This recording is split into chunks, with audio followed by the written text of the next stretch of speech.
It'd help if I got my microphone in the right place. Hey YouTube, this is Andy. False start there, but here's a second, slightly better one, I hope. I am still doing my server tour of the Nuintari, the old Nuintari server, which will soon be gone. As you can see from my inventory, I have very little because I showed up at spawn and everything was gone out of my inventory. All my armor was gone, all my weapons, equipment and gear. Didn't have anything really that important, so it's not that big of a deal. But I had to run all the way back to, well, I had to run across the server in order to get to the newer section that I've mostly been playing in. Today I'm going to show you the villages of Narn and Dilgar, as well as my multicolored sheep farm. Oh, let me turn my little timer just so I have kind of an idea how long this is going. I'm going to start with Narn because it was the second village that I found personally. I found it after 1.3 came about and ended up having to get a new computer for 1.3 because the old one, well, it would continue playing, but it wasn't really playing, so it would leave my guy just standing somewhere, possibly underwater, and killed me. And long story short, I had to get a new computer, and then I started doing some exploring, because exploring is what I like to do. Anyway, this is Narn Village, named after the Babylon 5 race, called Narn. It's a small desert village. I stumbled across it. Actually, there's probably close to the date, in August of 2012. It consisted of a church, a house. I added the, oh, here's the actual design for the post offices that I put everywhere, at least in every village. Anyway, back to the original tour. A house, library, butcher shop, this well, another library, and that was it. That was the extent of it. So I added to the building a little bit,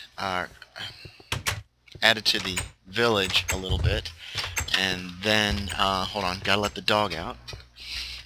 Just a moment, please. Sorry for this delay. She will sit here and she will just growl at me until I let her out. Anyway, distractions. Added a little bit to this village, including one of the magic door rooms in order to try to increase the population. And let's see, what else have I added here? That was actually the third thing that I added. The second thing that I added, I believe, if I remember correctly, is a smithy in the design of the Plains villages, and then a couple of housing complexes, as well as a garden for wheat. I wanted this village to stay kind of small and compact, but I also didn't want the villagers to be wrecking any crops that I put out. So I ended up building gardens on top of the buildings so that the villagers couldn't get to them, but I could. As you can see, we have pumpkins. Over there's melons. Oh, I forgot the storage building. Whoa! Ouch. Anyway, pumpkins, melons. This was going to be potatoes and carrots before it was decided that this server would be eliminated. And this is the storage building for crops, basically food storage. That's about the extent of it.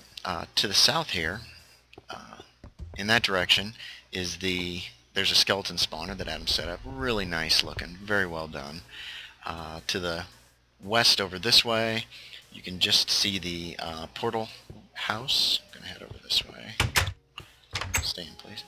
You can just see the portal house that I built, and then Wakefield, my friend Wakefield actually set up a ferry that goes down the river in this desert over here and hooks up to another ferry, which then hooks up to ways to get to some of his territory.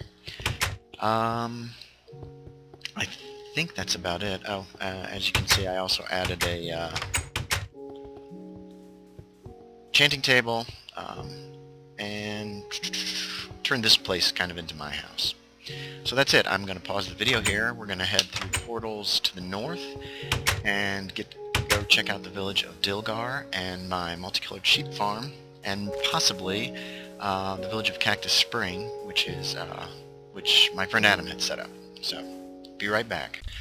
Okay, and we're back, hopefully. Oh shoot, I should have taken a little swig of water. Hold on a second. Sorry about that. This is the portal that leads to Dilgar. I should have probably shown off the portal to Narn. Ooh, okay, great, we're through. As you can see, it's on the edge of a desert. Dilgar itself was another desert village. It was the third village that I found just kind of on my own. Cactus Spring, which you're also probably going to see, was found by Adam Frager and myself, and then I already had 2 villages at that point, so I gave it. So I said, you take it, dude. Do what you want. Anyway, here's Dilgar, also named after Babylon 5. Very few additions to this village. It was a large village to start with. I added this granary here because we did some we did some grain acquisition in order to get emeralds. I think I also added this little house. It was the original storage house. And I added this. This was going to be potatoes and carrots. It won't be now. The village consisted of several large houses, a couple butcher shops, a smithy, a church, and quite a few small houses as well, and a well. Here's the rail station, or the rail station, which I was pretty happy how that turned out. Let's see, around this way you got the pumpkin patch. This was also added. Otherwise the wheat field was here. A Western Regions post office was also here. I also added the melon farms. I like growing melons. They're easy. If you go that direction quite a ways, I believe that's to the south. Where's the... Let's see, that's west. Yeah. To the south, there's a jungle temple that's not too terribly far away. And then to the north, past the portal building, is a desert temple that I found and kind of renovated and used for shelter in the north here. Dilgar is located far to the north of the central western regions area where I started out at least. And the opposite side of the world, essentially, from where Narn is located. That's why portals are the easiest way to go. I don't know why I'm sticking that in 8. Bam! I'm going to give you a quick view. Oh, you can see the town from there. I didn't add too much to it. I kept finding there's abandoned mines under the thing, and I kept finding little holes and places where stuff could spawn under there. Probably going to take damage on this rail. The server seems to be kind of falling apart. Like I said, I spawned at spawn with nothing on me, and I didn't die as far as I know. I'm not sure where I set my last spawn. So it might have been... Oh, man, who knows? Maybe that area is gone now, wherever I set the last spawn, or just refused to load. We ran this... oh, that's just wonderful. We ran this this road between the 2 villages because Cactus Spring and Dilgar are, fairly close together. And then I added this this pretty high rail line. I prefer above ground rail lines. We have an overviewer, so you can actually see stuff you build. Now, if you build underground, it's harder to navigate. Oh, that's not loading over there. Oh, there we go. There's one of my towers, my watchtowers, the Living Tree watchtowers. The sheep farm is not loading yet, unfortunately. So, ouch. Oh, somebody's shooting at me. There you can kind of make out part of the wheat fields that I recently planted. Here's the little train station so that you can stop at the the sheep farm if you so desire. As you can see, Cactus Springs and Dilgar Village. I am unarmed, which is not right, but the gate's right here. Okay, this area started out with a sheep farm. I wanted a real solid, huge, multicolored sheep farm. So, let's take a peek at the signs. So I started looking around online, and I'd seen a really nice one done on a Minecraft server by Nebris. So I decided to essentially copy what he did, because it was really well done, quite ingenious in its design. I have not lost a sheep yet. It's a 14 by 14 pen. You've got pumpkin set up, or jack-o'-lantern set up for lighting, and then there are 2 layers of fence post where the water can come down, and in that way you can have the sheep can't drown, and they also can't push each other into the walls. I ended up making 10 of every color of sheep and putting on a 4x4 grid since there are 16 different colors. So you've got 10 of every single color of sheep. This was kind of larger than the one that I saw that he built, because he put the pens a lot closer together, which was smarter. I just arbitrarily picked, let's make it 25 by 25 pens and fit the 14 by 14 in, and for whatever reason that fit perfectly. So those are my sheep pens. I'm not going to show you all of them. They go, as you can see, they go quite a ways that way. It's 100 by 100 total. And then I've got plenty of gates. Here's the silo that I built. Over here you've got, again, another little field which was eventually going to be for growing potatoes and carrots, but that never happened. A couple little minor fields for pumpkins and melons. I recently expanded the wheat farm before we found out the server was no longer going to be used. I expanded my wheat farm into another section, and somewhat more recently, well, I guess it was probably a month ago, I also expanded the cattle pen, or I made a cattle pen, so I'd be able to get leather and steaks. The natural extension of that was to add a chicken coop, or chicken pen. Look at all of them. Yeah, this is rough on a lot of people's computers. I'm glad this computer is able to handle it. Surprise, too. Pig pen. I figured we're gonna have pig racing, and pigs might actually be useful for travel, so might as well have some pigs out here. And then, last but not least, the failed mushroom pen.